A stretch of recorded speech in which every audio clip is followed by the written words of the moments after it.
اس سے پہلے مختلف سورہ بقرہ کی آیتوں کا خلاصہ پیش کیا گیا۔ جو آیت کریمہ آج موجود ہے ہمارے سامنے، اس کا تعلق بھی پچھلی آیات سے ہے کہ اللہ تبارک و تعالیٰ ارشاد فرماتا ہے وہ لوگ جنہیں مصیبت پہنچے وہ صبر کریں اور انا للہ و انا الیہ راجعون کہیں، تو ان لوگوں کی شان کیا ہے، ان کا مقام اور ان کی فضیلت کیا ہے؟ تو اللہ تعالیٰ یوں فرماتا ہے اولئک علیہم صلوات من ربہم ورحمہ، یہ وہ لوگ ہیں جن کے اوپر درود ہے ان کے رب کی طرف سے، ورحمہ اور رحمت، واولئک هم المہتدون، اور یہ لوگ ہدایت یافتہ ہیں۔ تو اللہ تبارک و تعالیٰ نے تین برکتیں انہیں عطا فرمائی۔ پہلی برکت یہ کہ اللہ تعالیٰ فرماتا ہے کہ ان کے اوپر درود کا نزول ہوتا ہے، اور دوسری برکت یہ کہ اللہ تعالیٰ ان کے اوپر رحمت نازل فرماتا ہے، اور تیسری بات یہ کہ اللہ تبارک و تعالیٰ فرماتا ہے کہ یہ لوگ ہدایت پر ہیں۔ تو اب مصیبت آئے تو پہلا کام کیا؟ چنانچہ حدیث پاک میں آیا، حضور صلی اللہ علیہ وسلم نے فرمایا الصبر عند الصدمۃ الاولی، کہ صبر جو ہے پہلے جھٹکے کے وقت ہے۔ جیسے ہی کوئی غم کی بات لاحق ہو اسی وقت آدمی صبر کر لے تب کمال ہے اس کے اندر۔ مزید یہ کہ زیادہ تکلیف ہو جائے تو کلمہ استرجاع یعنی انا للہ و انا الیہ راجعون کے کلمات کہے، اور اس سے بھی زیادہ کمال کا صبر یہ ہے کہ اس کے اوپر کوئی گلا شکوہ کی زبان سے کوئی گلا شکوہ کا کلمہ نہ نکلے، اور نہ اس کے چہرے سے کوئی بات ظاہر ہو، جیسا کہ اس سلسلے میں حضرت ام سلیم رضی اللہ تعالی عنہا کا معاملہ دلالت کرتا ہے۔ مسلم شریف کی حدیث پاک حضرت ام سلیم رضی اللہ تعالی عنہا کے زوجہ محترم حضرت ابو طلحہ رضی اللہ تعالی عنہ جب گھر سے نکلے تو ان کے ایک بیٹے بڑے بیمار تھے، طبیعت زیادہ خراب تھی، اور وہ کام کرنے کے لیے تشریف لے گئے۔ چنانچہ اس درمیان جب وہ کام کر رہے تھے ان کا بیٹا جو بیمار تھا انتقال کر گیا۔ حضرت ام سلیم رضی اللہ تعالی عنہا نے ان کو دوسرے کمرے میں لٹا دیا اور چادر سے ڈھک دیا۔ گھر کے لوگوں سے کہا، حتیٰ کہ حضرت انس سے بھی کہا کہ اپنے والد ابو طلحہ کو بتانا نہیں، تمام لوگوں کو کہہ دیا، یہاں تک کہ میں خود ان سے بتاؤں گی۔ چنانچہ جب شام ہوئی حضرت ابو طلحہ رضی اللہ تعالی عنہ کام کر کے واپس تشریف لائے، تو آنے کے بعد حضرت ام سلیم رضی اللہ تعالی عنہ نے پانی پیش کیا۔ حضرت ابو طلحہ نے وضو کیا، وضو کرنے کے بعد نماز پڑھی، نماز سے فارغ ہوئے، کھانا دسترخوان سجا دیا، حضرت ابو طلحہ نے کھانا نوش فرمایا، اور اس کے بعد حضرت ام سلیم رضی اللہ تعالی عنہ نے اپنے آپ کو سنوارا اور اچھے انداز میں سوار کر اپنے شوہر کے سامنے اپنے آپ کو پیش کر دیا۔ حضرت ابو طلحہ رضی اللہ تعالی عنہ نے اپنی بیوی سے جو ہے ایک جو شوہر کا حق ہوتا ہے اس حق کو ادا کیا، ادا کر لیا، ایک دم سکون ہو گیا۔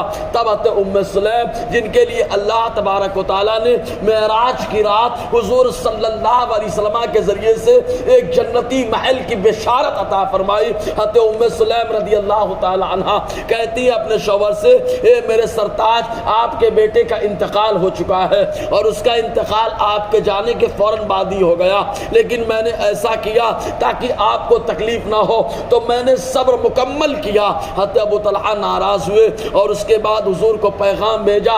آقا علیہ السلام نے فرمایا ام سلیم نے اعلیٰ درجے کا صبر کیا ہے، اور اس کے بعد حضور صلی اللہ علیہ وسلم نے ہاتھ اٹھا کر اس ملاقات کی برکت سے نتیجہ خیز شہزادے کے لیے آقا علیہ السلام نے دعا فرمائی۔ چنانچہ اللہ تبارک و تعالیٰ نے اسی ملاقات کی برکت سے ایک شہزادہ انہیں عطا فرمایا جن کا نام عبداللہ رکھا گیا۔ آقا علیہ السلام نے خود تحنیک فرمائی، حضور صلی اللہ علیہ وسلم نے نام عطا فرمایا۔ تو صبر یہ اعلیٰ درجے کا کمال۔ اور اسی طریقے سے روح البیان کے اندر ایک روایت نقل کی گئی کہ ایک بادشاہ جو ہے ایک بادشاہ کا گزر سلیمان علیہ السلام کے زمانے میں بازار سے ہوا، اس نے جو ایک پرندے کو دیکھا جو بولتا تھا، بڑا خوبصورت بولتا تھا، اور اس کا جو ہے اللہ تبارک و تعالیٰ نے جو صورت قضائیہ عطا کی، اور اس صورت بھی عجیب درجے کی کشش تھی۔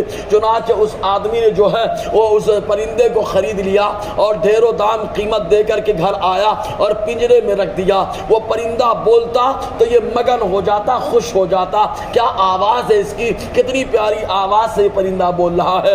چنانچہ اس کے بعد ایک دوسرا پرندہ پرندہ آیا اسی پنجرے پر بیٹھ گیا اور بیٹھ کر کے اڑ گیا. اب وہ پرندہ جو پنجرے کے اندر ہے بولنے کا نام نہیں لے رہا ہے. وہ پریشان ہو گیا. پریشانی کے عالم میں حضرت سلیمان علیہ السلام کے پاس پہنچا. اللہ تعالیٰ نے حضرت سلیمان علیہ السلام کو تمام جانوروں کی چرند پرند کی بولی کی سمجھ عطا فرمائی. آپ چونٹی کی آواز کو بھی سن لیتے, سمجھ لیتے. آپ نے اس پرندے سے پوچھا آخر تو کیوں نہیں بولتا ہے؟ تو اس پرندے نے کہا میں کیا بتاؤں اے اللہ کے نبی, معاملہ یہ ہے میں بولتا نہیں تھا, میں تو اپنے بچوں اور اپنے گھر والوں کی یاد میں روتا تھا اور یہ میری آواز کو اچھا تصور کرتا تھا. میں ناصبری کا اظہار کر رہا تھا, صبر نہیں کر پا رہا تھا, اس وجہ سے یہ مجھے میری آواز کو اچھا تصور کر کے قید میں ڈالا تھا. وہ پرندہ آیا, مجھ کو بتایا تو صبر کر لے, اللہ تجھے آزادی عطا فرمائے گا. بس میں نے دل میں ٹھان لیا اب میں صبر کروں گا, اس لیے بولنا میں نے بند کر دیا. چنانچہ بات سلیمان علیہ السلام نے اس کو بلایا اور کہا یہ پرندہ بولے گا نہیں, اس کو آزاد کر دو. اس نے کہا میں تو اس کی آواز کے لیے لے کر کے آیا, اگر یہی معاملہ ہے تو میں آزاد کرنے کے لیے تیار ہوں. اس کی جو قیمت تھی حضرت سلیمان علیہ السلام نے ادا کی اور اس پرندے کو آزاد کر دیا گیا. یہ ہے صبر کا کمال کہ بندہ جب صبر کرتا ہے تو اللہ کی طرف سے رحمت بھی ہوتی ہے, اللہ تعالیٰ کی طرف سے برکت اور درود کا نزول بھی ہوتا ہے, اور ساتھ میں اللہ تعالیٰ فرماتا ہے وہ ہدایت پا رہا ہے بندہ. ایسے ہی ایک بزرگ ہیں موصلی نام, فتح موصلی نام کے, ان بزرگ کا معاملہ ایسا ہوا ان کی اہلیہ محترمہ جیسے ہی گری ایک ناخن ٹوٹ گیا, ان کے منہ سے جو ہے ان کے چہرے سے مسکراہٹ اور تبسم جو ہے ظاہر ہو گئی. تو لوگوں نے کہ یہ کیا بات ہوئی, آپ کی بیوی گری اور آپ ہی مسکرا رہے ہیں. آپ نے ارشاد فرمایا اس لیے نہیں مسکرا رہا ہوں کہ میری بیوی گری ہے, بلکہ اس لیے مسکرایا کہ میری بیوی گری, ناخن ٹوٹ گیا, اس نے صبر کر لیا. جو صبر میں اللہ تعالیٰ نے بدلے میں اس کو رحمت عطا فرمائی ہے, اس رحمت کو ملنے پر میں خوشی کا اظہار کر رہا ہوں کہ میرے پروردگار عالم نے مصیبت کے موقع پر اسے رحمت سے نواز دیا. بہرکیف آگے اور گفتگو رہے گی. اللہ تعالی ہم سب کو فیضان قرآن, برکات قرآن سے مالا مال فرمائے.